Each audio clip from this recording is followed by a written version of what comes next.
Organometallic compound अपन पढ़ रहे थे। तो पहला तो ऑर्गेनोमेटेलिक कंपाउंड क्या होते हैं, जिनमें मेटल जो है, मेटल से मीनिंग जो कार्बन से कम नेगेटिव एलिमेंट है, वो मेटालॉइड भी हो सकता है, वो उपधातु भी हो सकता है, और वो डायरेक्ट कार्बन के साथ जब बॉन्ड बनाता है तो ऐसे कंपाउंडों को अपन कहते हैं ऑर्गेनोमेटेलिक कंपाउंड। अच्छा, जो कार्बन है वो किसका होना चाहिए, कौन से कंपाउंड का या समूह का होना चाहिए, या तो कार्बन मोनोऑक्साइड का या फिर किसी कार्बनिक समूह का। तो ऐसे कंपाउंड कहलाएंगे ऑर्गेनोमेटेलिक कंपाउंड।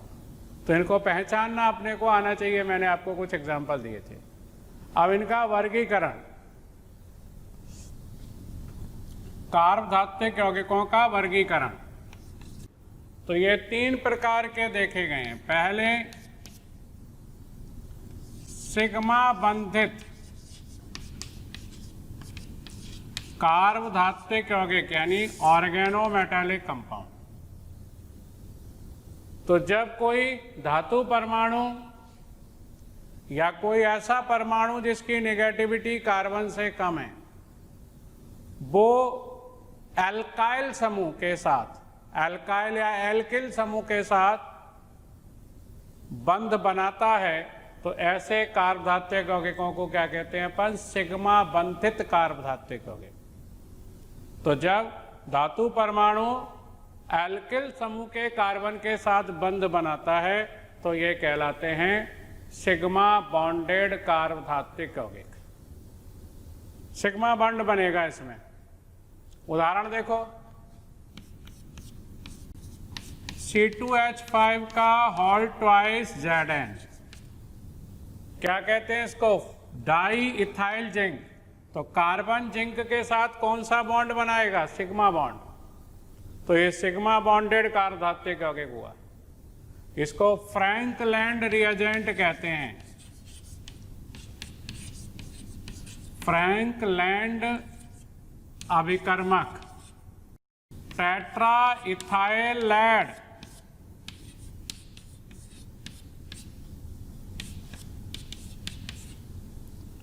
ये टेट्राइथाइल लैड है। टेट्राइथाइल लैड में भी ये इसके साथ सिग्मा बॉन्ड बनाएंगे, लैड के साथ चारों इथाइल समूह।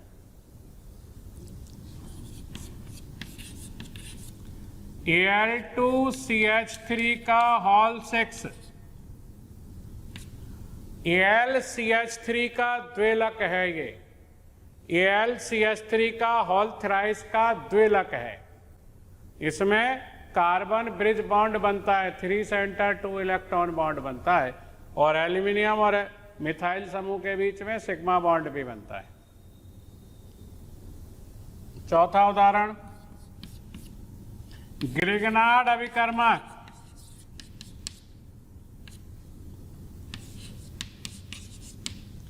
ग्रिगनार्ड रिएजेंट ये भी कार्बधात्विक यौगिक है।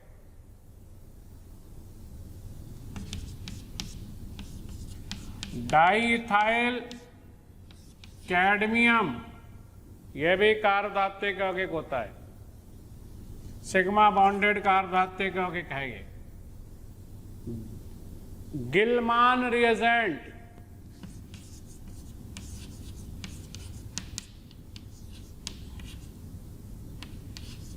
गिलमान अभिकर्मक, ये भी सिग्मा बॉन्डेड कार्बधात्विक यौगिक है। गिलमान अभिकर्मक। जिगलर नाटा उत्प्रेरक,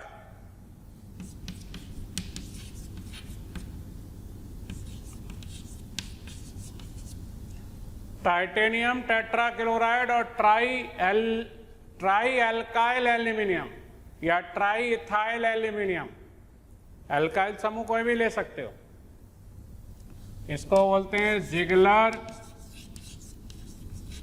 नाटा कैटालिस्ट।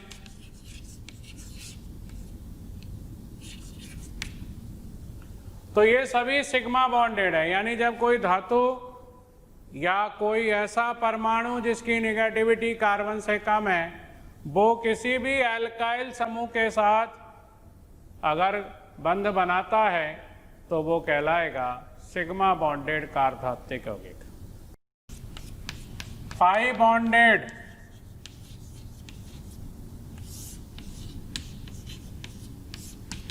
पाई बंधित कार्बोधात्विक यौगिक। तो मैंने बताया था कि कुछ कार्बनिक समूह ऐसे होते हैं जो अपने पाई बंध के इलेक्ट्रॉनों को धातु को देकर के और उसके साथ कार्बोधात्विक यौगिक बनाते हैं।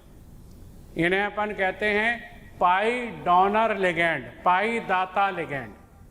तो जब पाई दाता लिगेंड के साथ कोई धातु बंध बनाएगा तो वो क्या कहलाएंगे? पाई बॉन्डेड कार्बोधात्विक यौगिक। इसके बहुत सारे उदाहरण हैं, पर 3 उदाहरण बहुत इंपॉर्टेंट हैं। जैसे या जिससे लवण,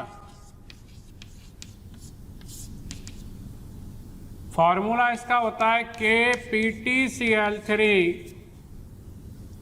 और पाई C2H4। पाई भी लिख सकते हो, ईटा की पावर 2 भी लिख सकते हो। इसकी संरचना याद रखना, संरचना पर क्वेश्चन आ जाता है। प्लैटिनम से 3 क्लोरीन बॉन्डेड है और एक जो इथिलीन समूह है या एथीन समूह है, ये जो बॉन्ड बना रहा है वो अपने पाई बंध के इलेक्ट्रॉनों के साथ इसके साथ बॉन्ड बना रहा है, पाई बंध के इलेक्ट्रॉनों के साथ, है ना। पाई बंध के इलेक्ट्रॉनों के साथ यहां पर ये बंध बना रहा है। इसमें पूछ लेते हैं कितने सिग्मा और कितने पाई बॉन्ड हैं। देखो सिग्मा बॉन्ड इसमें 1 2 3, ये सिग्मा बॉन्ड नहीं है, ध्यान रखना।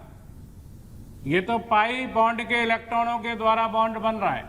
तो सिग्मा बॉन्ड 1 2 3 4, इसमें डबल बॉन्ड है, 1 सिग्मा बॉन्ड, तो 4 और 4 सिग्मा बॉन्ड हाइड्रोजन के साथ। तो इसमें पूछ लेते हैं सिग्मा बंधों की संख्या।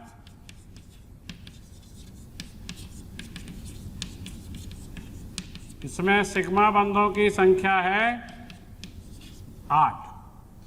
1 2 3 4 और 4, ये नहीं है सिग्मा बॉन्ड। अच्छा, पाई बंधों की संख्या, पाई बॉन्ड ये है 1, यही पाई बॉन्ड इसके साथ बॉन्ड बना रहा है। तो यहां काउंट कर लो या यहां कर लो, एक ही बात है। इसको कर लो तो ये नहीं काउंट होगा, इसको कर लो तो ये नहीं होगा। 1 पाई बॉन्ड है। संकरण तो प्लेटिनम है तो DsP2 होगा। अच्छा, मैंने एक ट्रांस इफेक्ट बड़ा बताया था, ट्रांस इफेक्ट। तो ये वाली जो बंध लंबाई है, ये बंध लंबाई और ये वाली बंध लंबाइयां बराबर नहीं होंगी।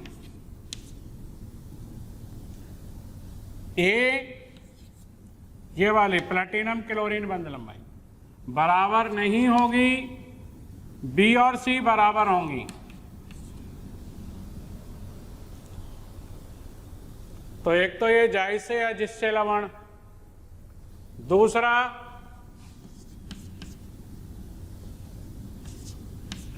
डाई बेंजीन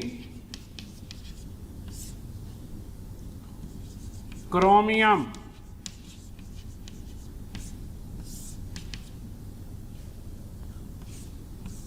Cr ईटा की पावर 6, ये डाइबेंजीन क्रोमियम का सूत्र है। संरचना देखो, क्रोमियम और इसके साथ ये 2 बेंजीन बंध बनाएंगे। दोनों बेंजीन अपने ये 6 इलेक्ट्रॉनों को दे देंगे, पाई इलेक्ट्रॉनों को। 6 इलेक्ट्रॉन ये देगा, 6 इलेक्ट्रॉन ये देगा। ये डाइबेंजीन क्रोमियम है, ये भी पाई बॉन्डेड है। और तीसरा उदाहरण है इसका फेरोसीन।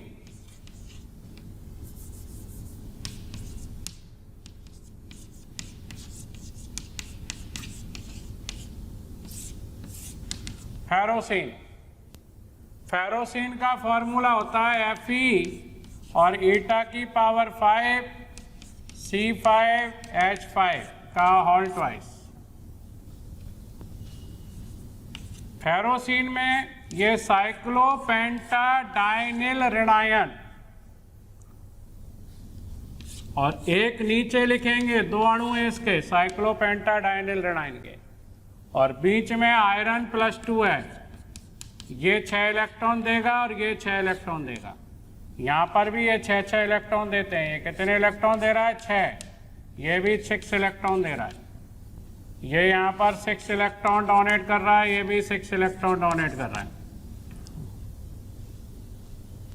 तो ये सभी पाई बंधित कार्बधात्विक यौगिक कहलाएंगे, जो पाई इलेक्ट्रॉनों के द्वारा बंध बनाएंगे। ये पाई इलेक्ट्रॉनों के द्वारा बंध बनाएंगे। और तीसरे हैं सिग्मा और पाई बंधित, पाई बॉन्डेड ऑर्गेनोमेटालिक कंपाउंड, यानी इसमें सिग्मा बंध भी बनेगा और पाई बंध भी बनेगा कार्बन और धातु के बीच में। इसके उदाहरण हैं जितने भी कार्बोनिल यौगिक होते हैं। कार्बोनिल यानी जिनमें कार्बन मोनोऑक्साइड लिगेंड होता है, वो कार्बोनिल यौगिक। तो सभी कार्बोनिल यौगिक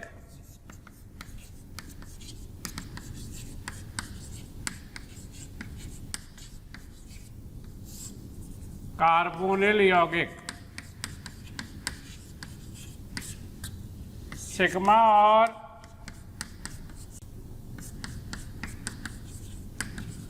पाई बंधित ऑर्गेनोमेटालिक कंपाउंड होते हैं। अभी बताएंगे आपको कि इसमें दोनों बंध कैसे बनते हैं, सिग्मा बंध और पाई बंध दोनों कैसे बनेंगे। उदाहरण इसके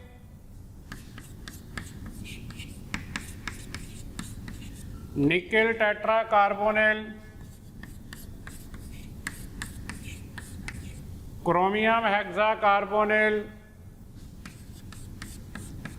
आयरन पेंटा कार्बोनिल। ये मैं सामान्य नाम बोल रहा हूँ, इनके साधारण नाम बोल रहा हूँ। आईयूपीएसी तो अलग होंगे। आईयूपीएसी क्या होगा? टेट्रा कार्बोनिल निकल 0, हेक्सा कार्बोनिल निकल 0, पेंटा कार्बोनिल आयरन 0, Mn2CO का होल 5, CO2CO का होल 4, ये सब कार्बोनिल यौगिक में सिग्मा और पाई दोनों बॉन्ड बनेंगे। ये कैसे बनेंगे सिग्मा और पाई बॉन्ड, इसी को समझते हैं। मैंने एक लिगेंड का वर्गीकरण पढ़ाया था आपको स्टार्टिंग में इसी चैप्टर में। तो मैंने बताया था कि 2 तरह के लिगेंड होते हैं इलेक्ट्रॉन देने की और लेने की प्रकृति के आधार पर। इलेक्ट्रॉन डोनेटिंग एक्सेप्टिंग टेंडेंसी के बेसिस पर, इलेक्ट्रॉन देने लेने की प्रकृति के आधार पर 2 तरह के लिगेंड होते हैं। एक तो जो केवल इलेक्ट्रॉन देते हैं, लेते नहीं हैं, वो कहलाते हैं क्लासिकल लिगेंड। दूसरे लिगेंड ऐसे होते हैं जो इलेक्ट्रॉन दे भी देते हैं और साथ में ले भी लेते हैं, देते भी हैं और लेते भी हैं। तो ऐसे लिगेंड को कहते हैं नॉन क्लासिकल लिगेंड और पाई एसिड लिगेंड। तो लिगेंड का एक वर्गीकरण अपन ने पढ़ा था, उसी को अपन पढ़ेंगे और उसी में बताएंगे ये कार्बोनिल यौगिक में जो CO लिगेंड है, ये इलेक्ट्रॉन देगा तब सिग्मा बॉन्ड बनाएगा और इलेक्ट्रॉन जब लेगा तब पाई बॉन्ड बनाएगा। अब इसी को समझते हैं अपन। तो यहाँ पर अपन पढ़ेंगे। हेलो स्टूडेंट, इतना प्यार देने के लिए हजारों स्टूडेंट हमारे वीडियो लेक्चर से लाभ उठा रहे हैं। हमारी डिस्क्रिप्शन में जो लिंक दी गई है उसको क्लिक करके आप अपना रजिस्ट्रेशन करा सकते हैं। और जिन स्टूडेंट को स्टडी मटेरियल और डाउट सॉल्विंग भी चाहिए तो वो उसी लिंक को क्लिक करके और प्रीमियम कोर्स के लिए अप्लाई कर सकते हैं। Pi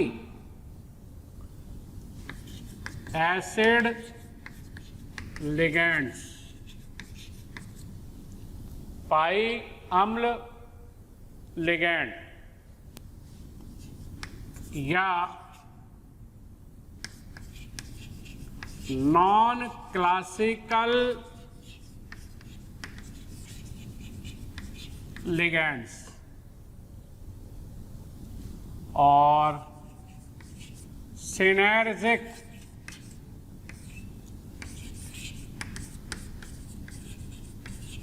bonding.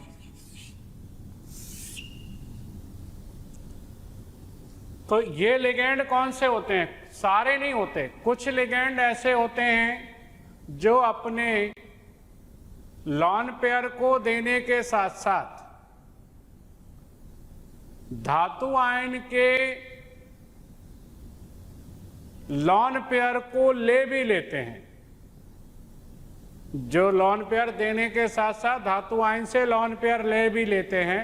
ले क्यों लेते हैं?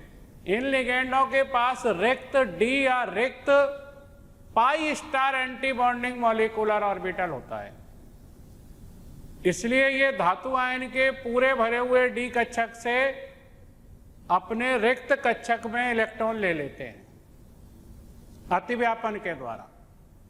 तो यहां पर एक बंध और बन जाता है, पहले देने से एक बंध बनेगा, एक बंध लेने से बन जाएगा।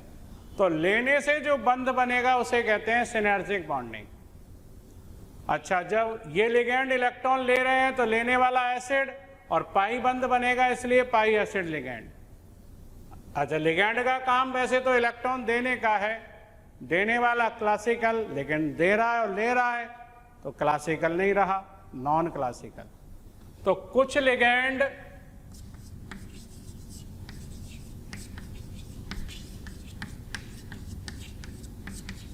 धातु आयन को या धातु परमाणु को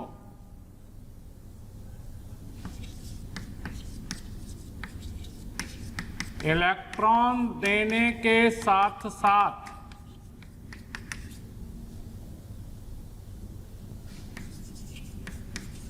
धातु आयन से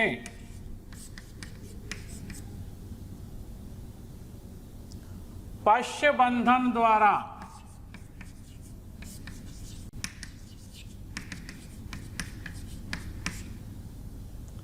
धातु आयन से क्या करेंगे? ये पश्य बंधन, बैक बॉन्डिंग। बैक बॉन्डिंग मैंने बताया था केमिकल बॉन्डिंग में किसको कहते हैं?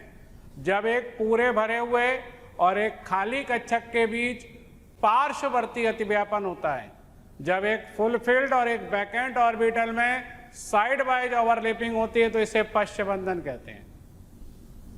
तो पश्य बंधन द्वारा धातु आयन से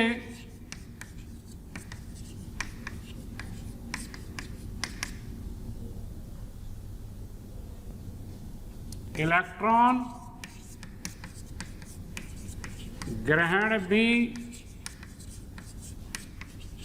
कर लेते हैं। ऐसे लिगेंड को क्या कहते हैं?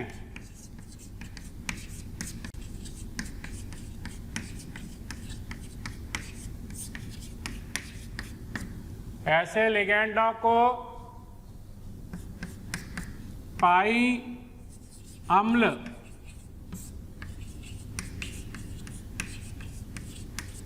लिगेंड कहते हैं।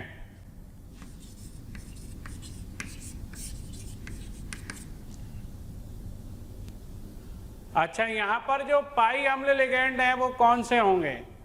सारे नहीं होंगे, ऐसे लिगेंड होंगे जिनके पास या तो रिक्त डी कक्षक होगा या फिर इनके पास pi star anti bonding molecular orbital खाली होगा। इनके पास या तो रिक्त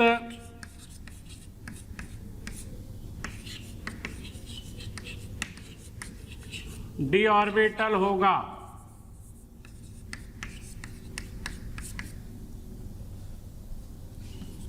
या फिर रिक्त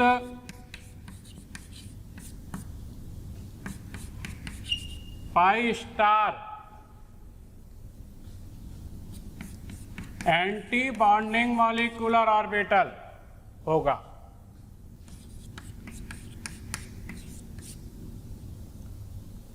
ठीक है।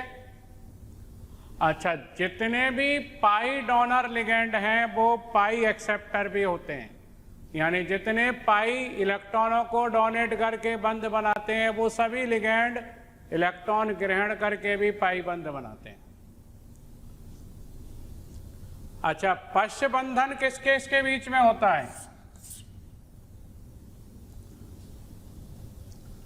पश्च बंधन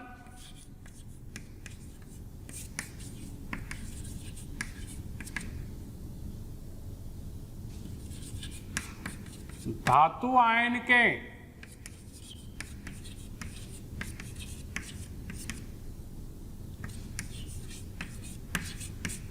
पूरे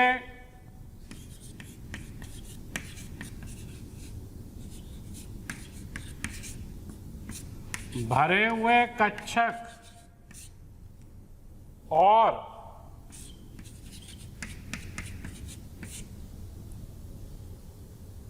लिगैंड के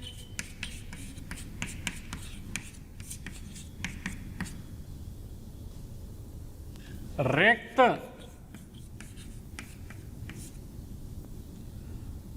डी कक्षक या पाई star anti bonding molecular orbital, ये जो पश्च बंधन हो रहा है ना, जिससे ये लिगैंड इलेक्ट्रॉन लेता है धातु से, ये पश्च बंधन धातु आयन के पूरे भरे हुए कक्षक और लिगैंड के रिक्त डी कक्षक या पाई star anti bonding molecular orbital के बीच होता है।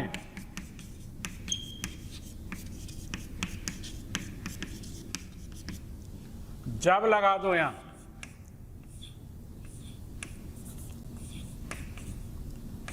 जब पश्च बंधन किसके बीच होता है? धातु आयन के पूरे भरे हुए डी कक्षक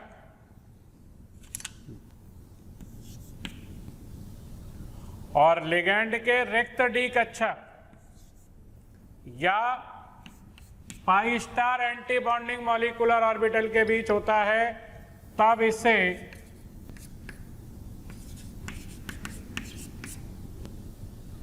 क्या कहते हैं? सिनर्जिक बॉन्डिंग कहते हैं।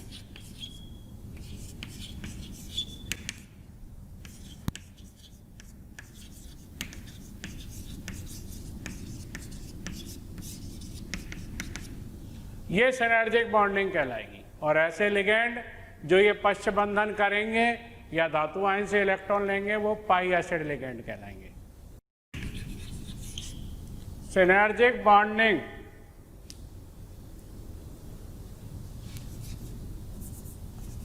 और पाई एसिड लिगैंड्स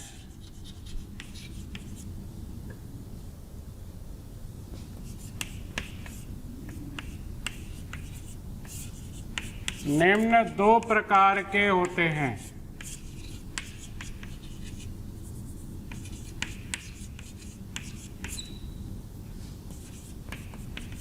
दो प्रकार की सिनर्जिक बॉन्डिंग या दो प्रकार के पाई एसिड लिगैंड होते हैं। पहला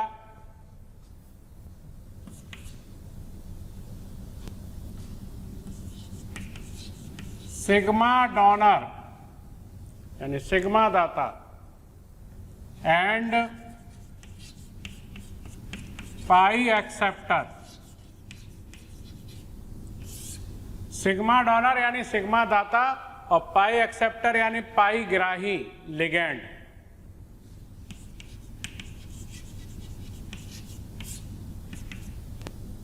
यानी जब ये धातु को इलेक्ट्रॉन देंगे तो सिग्मा बॉन्ड बनाएंगे, अपना लोन पेयर देंगे और सिग्मा बॉन्ड बनाएंगे।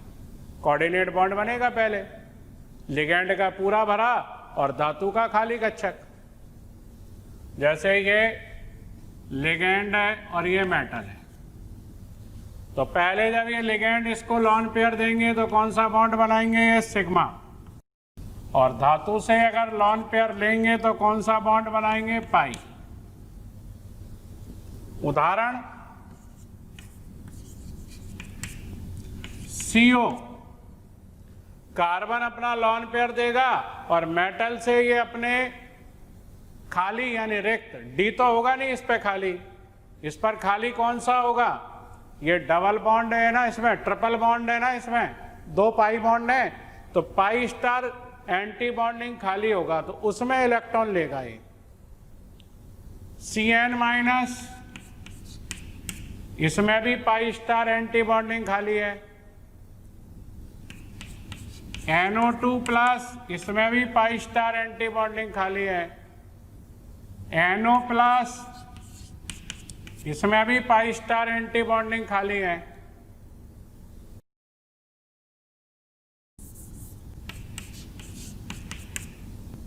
PF3, इसमें रिक्त d ऑर्बिटल है।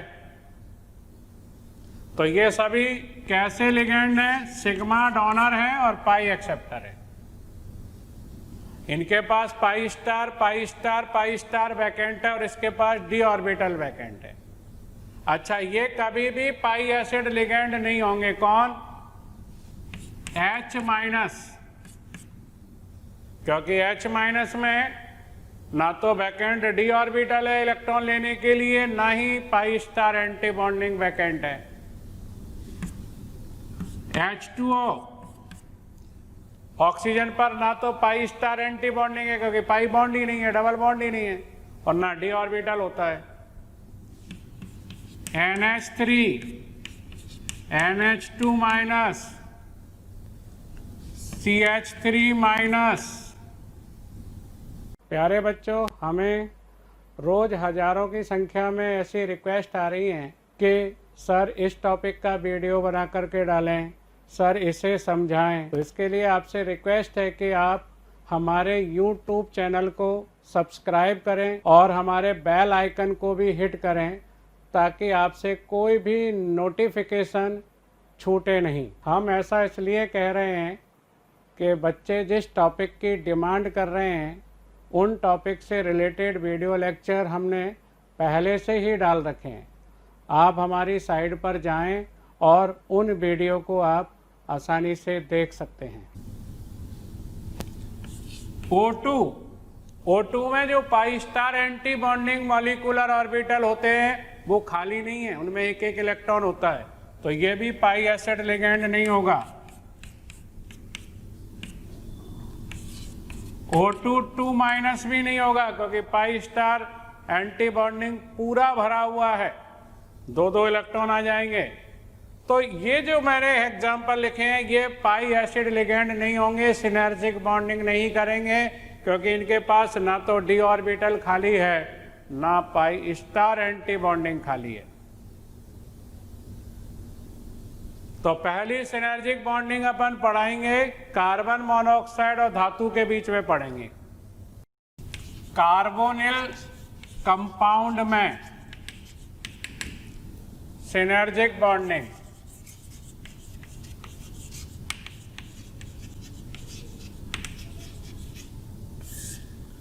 तो जैसे मैंने भी बताया था तुम्हें कार्बधात्विक यौगिकों में कि जो कार्बोनिल यौगिक होते हैं उनमें देखो सिग्मा और पाई दोनों बंध बन जाते हैं, उसी को यहाँ समझते हैं कैसे बन जाएंगे। तो कार्बोनिल कंपाउंड यानी जिनमें कौन सा लिगेंड होगा? Carbon monoxide. इनमें देखो सिनर्जिक बॉन्डिंग कैसे होगी। ये मेटल हो गया, ये मेटल का पहले खाली यानी रिक्त हाइब्रिड ऑर्बिटल है,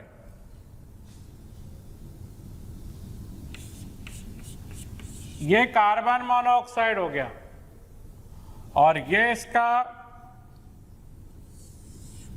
पूरा भरा हुआ ऑर्बिटल है। तो ये अपना लॉन पेयर इसको देके और सिग्मा बॉन्ड बनाता है पहले। तो अब देखो इसके पास ये पूरा भरा हुआ डी कक्षक है,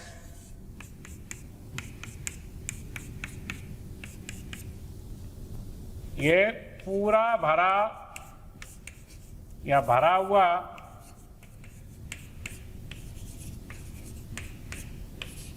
डी कक्षक।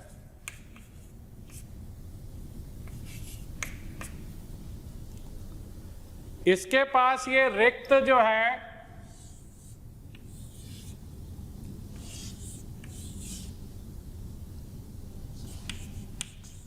रिक्त पाई star anti bonding molecular orbital है। देखो मैंने क्या कहा था कि इस लिगेंड के पास या तो पाई स्टार होना चाहिए खाली या फिर डी कक्षक होना चाहिए। क्यों? क्योंकि इस डी का और इस पाई स्टार का, या यहाँ पे डी होता, दोनों का अभिविन्यास ऐसा है कि इन दोनों में जब ये आगे बढ़ेंगे तो ओवरलैपिंग हो सकती है। दोनों के दो दो लोब्स ओवरलैपिंग कर सकते हैं। तो यहाँ पर ये पाई स्टार और इस डी में ओवरलैपिंग हो सकती है, या यहाँ पर डी होता इसी की तरह तो उनमें हो सकती थी ओवरलैपिंग। यानी इस मेटल के डी ऑर्बिटल की जो साइड वाइज ओवरलैपिंग है वो दो ऑर्बिटलों के साथ ही हो सकती है, या तो पाई स्टार एंटी बॉन्डिंग के साथ या डी ऑर्बिटल के साथ। तो ये या तो पाई स्टार यहाँ पर रिक्त होना चाहिए या डी ऑर्बिटल रिक्त होना चाहिए, तभी ये ओवरलैपिंग संभव है, नहीं तो नहीं होगी। समझ गए? जैसे पी ऑर्बिटल होता है ऐसे तो नहीं होती ओवरलैपिंग, होती तो बहुत कमजोर होती। तो डी होना चाहिए, क्योंकि डी झुका हुआ रहता है, ये डी झुका हुआ है, दोनों के लूप्स झुके हुए हैं, आसानी से एक दूसरे में जाके ओवरलैपिंग कर लेंगे। तो क्या होगा, ये अपना लॉन पेयर इसको दे देगा, ये वाला लूप्स इसके साथ ओवरलैपिंग कर लेगा। चलो मैं ओवरलैपिंग करा देता हूं। तो अब क्या हो रहा है, ये मेटल अपने डी ऑर्बिटल के इलेक्ट्रॉन किसको दे रहा है, लिगेंड के रिक्त ऑर्बिटल को। तो यहां पर साइड वाइज ओवरलैपिंग हो गई, दो दो लोब्स में ओवरलैपिंग हो गई, पाई बॉन्ड बन जाएगा। तो ये जो बॉन्ड बना है ये वाला, ये कौन सा बॉन्ड कहलाएगा, सिनर्जिक बॉन्ड। ये सिनर्जिक बॉन्ड बन गया। तो सिग्मा बॉन्ड भी बना कार्बन और मेटल के बीच में, और ये पाई बॉन्ड भी बन गया। सिनर्जिक बॉन्डिंग से जो पाई बॉन्ड बन रहा है, ये सिनर्जिक बॉन्डिंग से जो बॉन्ड बन रहा है वो पाई बॉन्ड है, क्योंकि ये साइड वाइज ओवरलैपिंग है।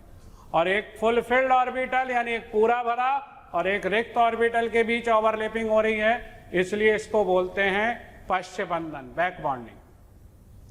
अब एक बात देखो, यहां ये जो मेटल के डी ऑर्बिटल के इलेक्ट्रॉन है वो इसके कौन से ऑर्बिटल में आ गए, एंटी बॉन्डिंग में।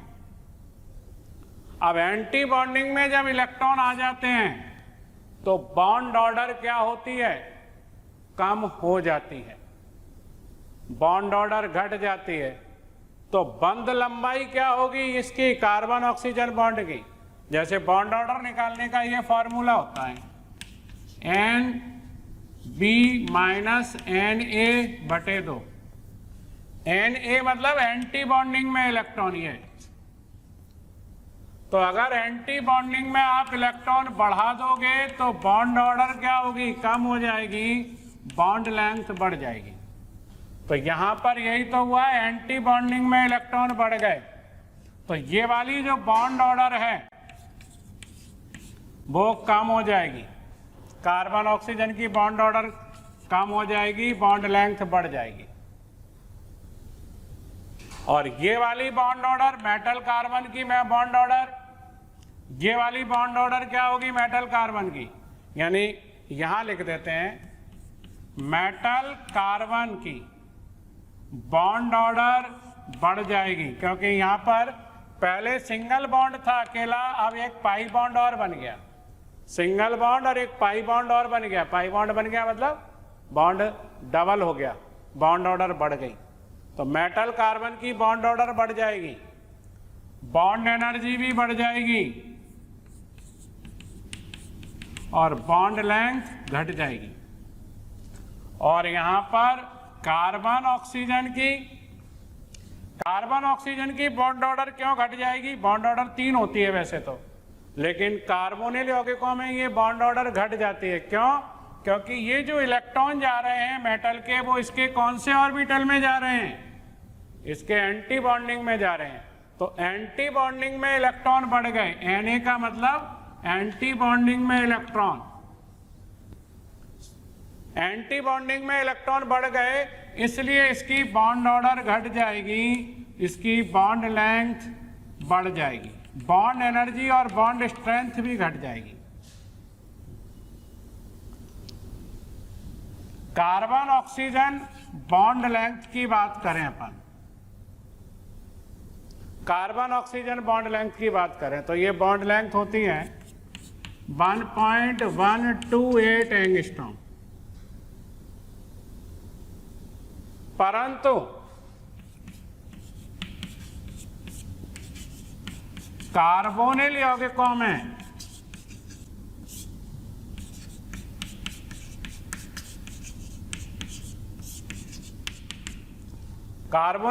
में कार्बन ऑक्सीजन बॉन्ड लेंथ क्या हो रही है? ये बॉन्ड लेंथ बढ़ रही है क्योंकि एंटी बॉन्डिंग मॉलिक्यूलर ऑर्बिटल में इलेक्ट्रॉन जा रहे हैं। कार्बोनिल यौगिकों में कार्बन ऑक्सीजन बॉन्ड लेंथ बढ़ जाती है। और कितनी हो जाती है ये बढ़ करके? 1.15 एंगस्ट्रॉम के लगभग हो जाती है। 1.2 से बढ़कर 0.12 से बढ़कर और 1.5 एंगस्ट्रॉम तक हो जाती है। तो इस सिनर्जिक बॉन्डिंग का प्रभाव पड़ता है कार्बन ऑक्सीजन की बॉन्ड ऑर्डर पर, बॉन्ड स्ट्रेंथ पर और बॉन्ड लेंथ पर।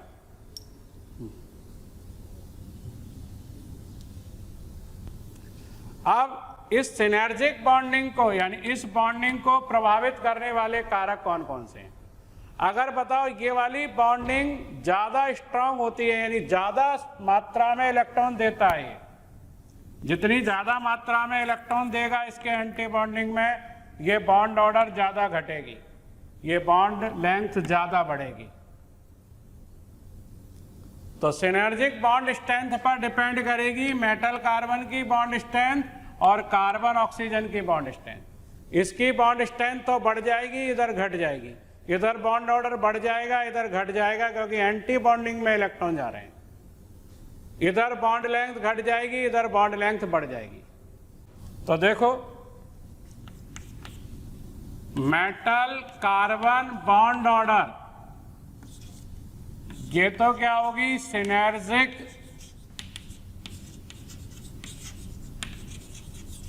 बॉन्डिंग के डायरेक्टली प्रोपोर्शनल होगी। Metal carbon bond order and bond strength और carbon oxygen bond order and bond strength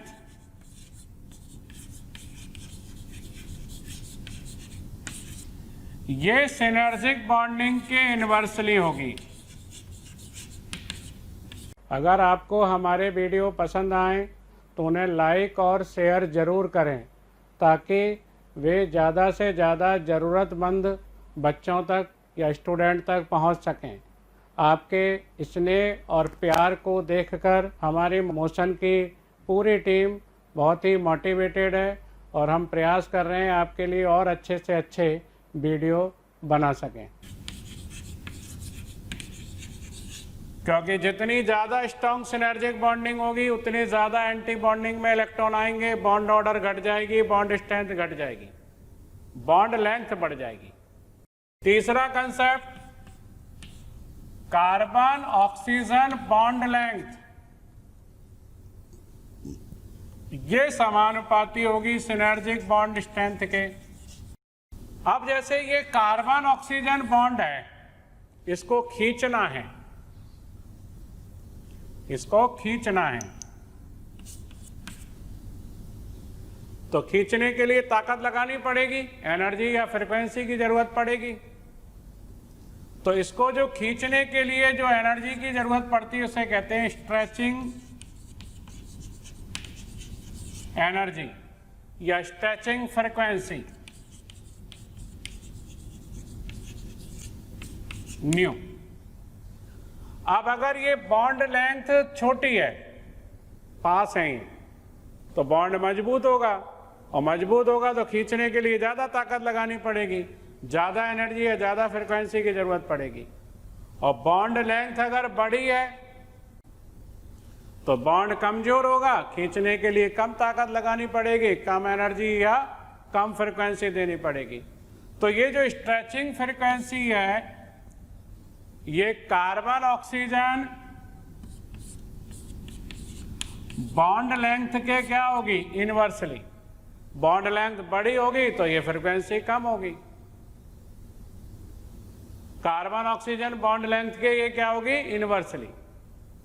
और सिनर्जिक बॉन्डिंग के कहें तो ये सिनर्जिक बॉन्डिंग के भी क्या होगी? ये इनवर्सली।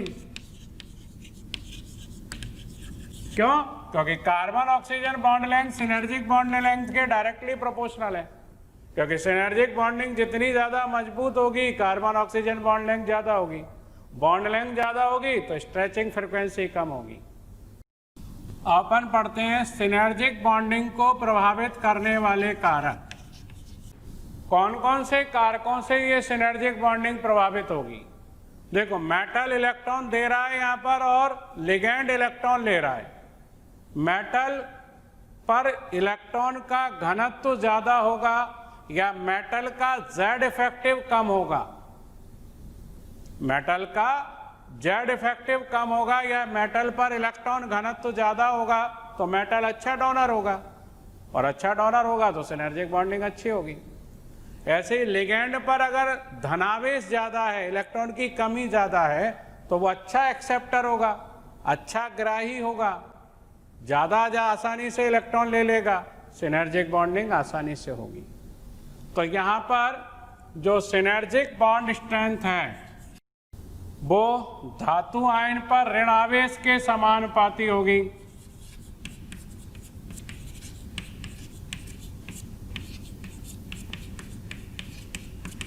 क्योंकि धातु आयन पर ऋण आवेश ज्यादा है तो वो अच्छा डोनर होगा, क्योंकि इलेक्ट्रॉन ज्यादा होंगे, सिनर्जिक बॉन्डिंग ज्यादा अच्छी होगी।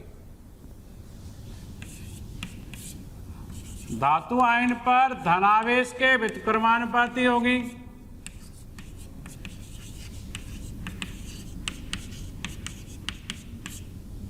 क्योंकि धनावेश है तो धातु इलेक्ट्रॉन नहीं देगा, क्योंकि वो धनावेश आने से उसके न्यूक्लियस का अट्रैक्शन फोर्स इलेक्ट्रॉनों पर बढ़ जाता है, उनको पकड़ के रखता है।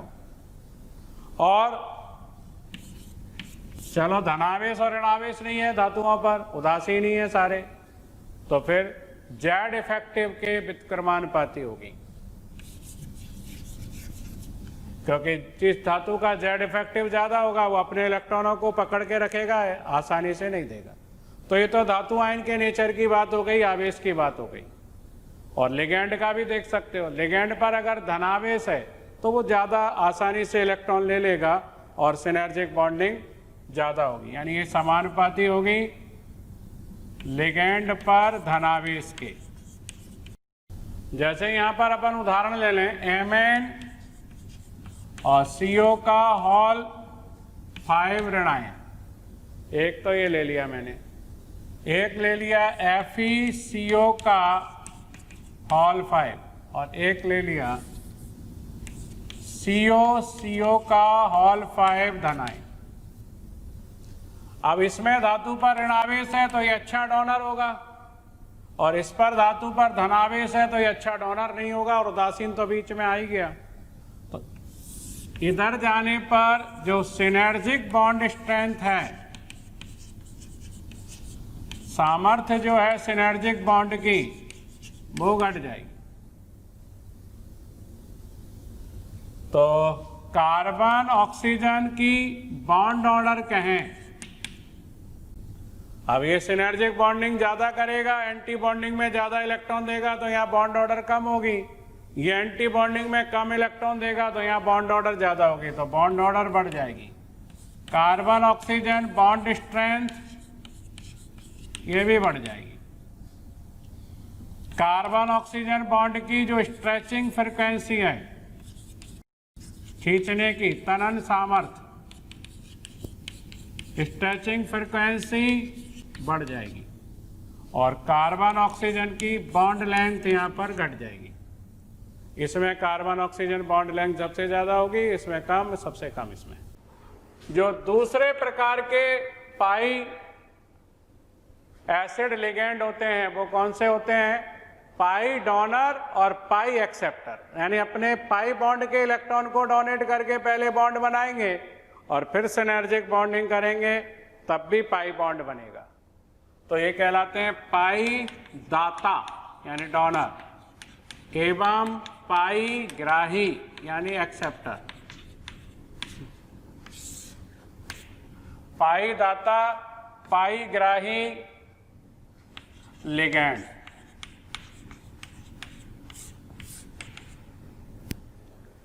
तो जो सभी पाई दाता लिगैंड जो होते हैं वह पाई ग्राही भी होते हैं।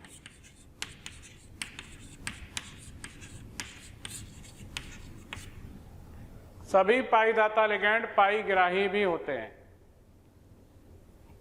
जैसे बेंजीन पाई दाता भी है, पाई ग्राही भी है। CH2 double bond CH2 ethene, C5H5 minus, क्योंकि इन सबके पास पाई स्टार एंटी बॉन्डिंग खाली रहता है, कार्बन का हमेशा खाली रहता है पाई star anti bonding. CH2 double bond CH, CH2 minus allyl, ये सारे पाई डोनर लिगेंड है, पाई एक्सेप्टर भी हैं। जायसे या जिससे, ZEISE, जायसे लवण में सिनर्जिक बॉन्डिंग।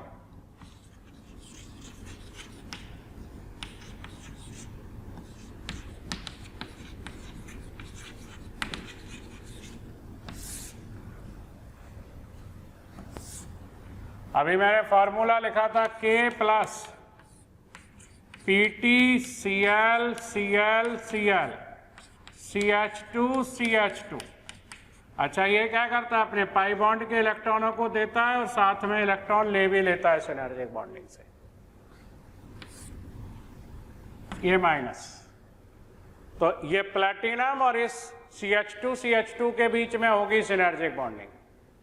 वैसे आप जानते हो CH2 CH2 बंध लंबाई ये होती है 1.34 एंगस्ट्रॉम। कार्बन कार्बन की बंध लंबाई अकेले जो है एथिलीन में एथीन में इतनी होती है, परंतु जायसे लवण में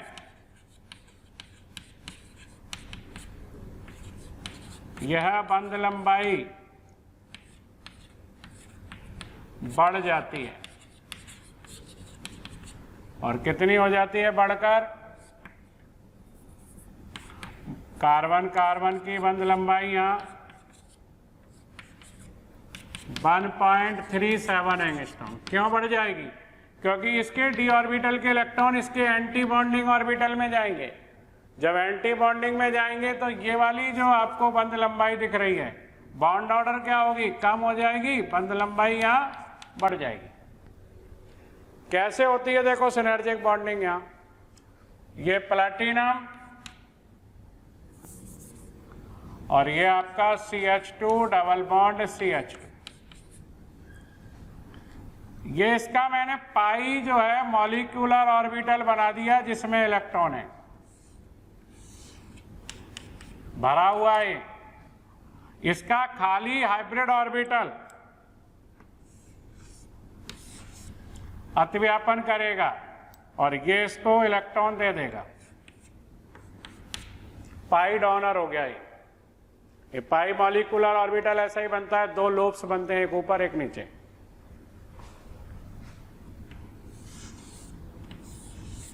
ये इसका प्लैटिनम का पूरा भरा हुआ डी कक्षक है।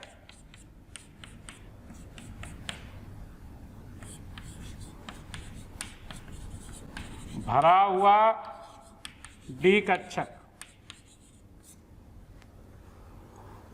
और ये इसका खाली पाई star anti bonding molecular orbital है।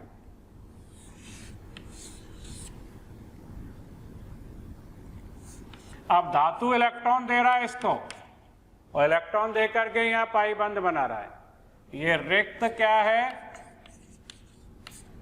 पाई star anti bonding molecular orbital.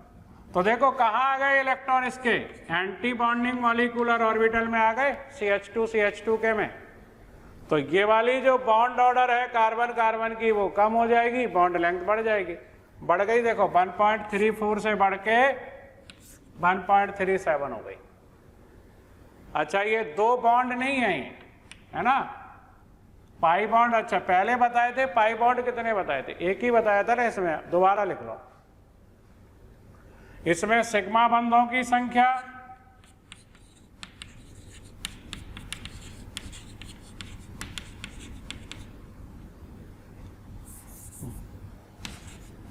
पहले करेक्शन कर लेना, पहले गलत बता दिए थे पाई बॉन्ड। सिग्मा बंध तो देखो 1 2 3 4 और 2 4 2 ये वाले कार्बन हाइड्रोजन के 2 ये 8। पाई बंधों की संख्या पहले गलत बता दी थी, सही कर लेना, 1 बताए थे 2 होंगे। ये वाला एक पाई बॉन्ड बन गया सिनर्जिक बॉन्डिंग से, और एक पाई बॉन्ड ये काउंट कर लो या ये कर लो, ये वाले इलेक्ट्रॉन इसको दे देगा तो यहां बन जाएगा, और वैसे ये वाला पाई बॉन्ड है तो पाई बॉन्डों की संख्या 2। ये वाला बॉन्ड डबल नहीं गिनेंगे, ये वाला बॉन्ड ही तो यहाँ शिफ्ट हो रहा है, तो पाई बॉन्ड की संख्या मैंने पहले 1 लिखाई थी, इसमें 2 कर लेना, पहले वाले में करेक्शन कर लेना। पाई बंधों की संख्या 2 आएगी, 1 नहीं आएगी, ठीक है, पहले वाले में करेक्शन कर लेना, क्योंकि पहले अपन ने ये सिनर्जिक बॉन्डिंग नहीं बनाई थी, मैंने केवल इतना ही बताया था, इसलिए पाई बॉन्ड 1 लिखाया था। एक सिनर्जिक बॉन्डिंग से भी बन जाएगा पाई बॉन्ड, तो पाई बॉन्ड की संख्या 2 होगी।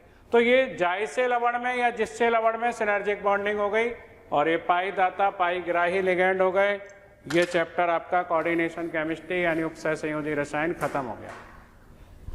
बच्चों, जो आप लेक्चर देख रहे हैं, पूरा टॉपिक पढ़ना चाहते हैं, या हम जो यहाँ पर पढ़ाते हैं वो आप पढ़ना चाहते हैं, तो आप हमें 18002121 799 पर कॉल कर सकते हैं।